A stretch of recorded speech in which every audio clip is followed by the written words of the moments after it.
ভাগ্যের কি পরিহাস, যে শেখ হাসিনার চক্রান্তে দীর্ঘ 17 বছর কাটাতে হলো দেশের বাইরে, সেই হাসিনাই এখন দেশের বাইরে পলাতক। অন্যদিকে দীর্ঘ 17 বছর পর দেশের মাটিতে পা রাখলেন জাতীয়তাবাদী দল বিএনপির ভারপ্রাপ্ত চেয়ারম্যান তারেক রহমানের সহধর্মিণী ও সাবেক প্রেসিডেন্ট জিয়াউর রহমান এবং সাবেক প্রধানমন্ত্রী বেগম খালেদা জিয়ার পুত্রবধূ ডক্টর জুবাইদা রহমান, যার জীবনের প্রতিটি দিনই গল্পের এক একটি নতুন পাতা। 2007 সালে রাজনৈতিক চক্রান্তের শিকার হন তারেক রহমান। তখন স্বামীর চিকিৎসার প্রয়োজনে লন্ডনে পাড়ি জমান ডক্টর জুবাইদা। সে সময় সঙ্গে ছিলেন কন্যা জাইমা রহমানও। এরপর নানা রাজনৈতিক ও পারিবারিক বাস্তবতায় দেশে ফেরা হয়নি। তারপর কেটেছে দীর্ঘ 17টি বছর। আজ বাংলাদেশ সময় 10:30 কাতারের রাজকীয় এয়ার অ্যাম্বুলেন্সে ঢাকায় পৌঁছান তিনি। সঙ্গে ছিলেন তার শাশুড়ি বিএনপি চেয়ারপারসন ও সাবেক প্রধানমন্ত্রী বেগম খালেদা জিয়া। বিএনপি সূত্রে জানা গেছে, দেশে ফিরে ডক্টর জুবাইদা রাজধানীর ধানমন্ডিতে তার পৈতৃক বাসভবন মাহবুব ভবনে অবস্থান করবেন। তার প্রয়াত পিতা রিয়াল অ্যাডমিরাল মাহবুব আলী খান সাহেব নৌবাহিনীর প্রধান ছিলেন। সেখানে অসুস্থ মায়ের সঙ্গে সময় কাটাবেন তিনি। বাড়িটির নিরাপত্তা ব্যবস্থা জোরদার করা হয়েছে।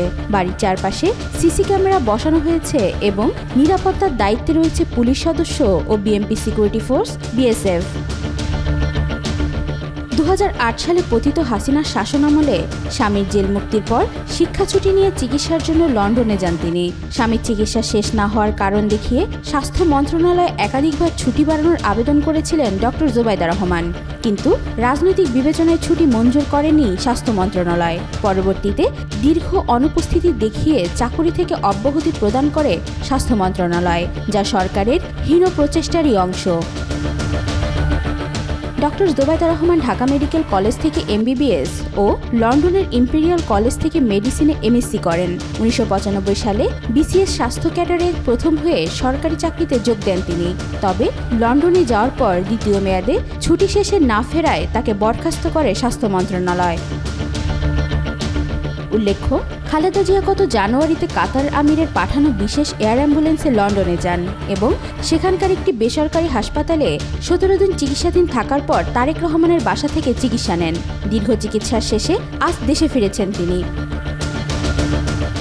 এখন ডক্টর জুবাইদা রহমানের এই প্রত্যাবর্তন শুধু পারিবারিক নয়, রাজনৈতিকভাবেও গুরুত্ব বহন করছে বলে মনে করছেন অনেকে। ডক্টর জুবাইদা কি রাজনৈতিক মঞ্চে সরাসরি নামবেন? প্রশ্নটি এখন রাজনৈতিক অঙ্গনে জোর আলোচনার বিষয়। এখন সময়ই বলবে 17 বছরের নির্বাসন শেষে দেশে ফেরা ডক্টর জুবাইদা রহমান কেবল একজন কন্যা, স্ত্রী ও পুত্রবধূ হিসেবেই থাকবেন, নাকি রাজনৈতিক মঞ্চে একটি নতুন অধ্যায়ের সূচনা করবেন। ওয়াহিদা পারভিন, আজকাল।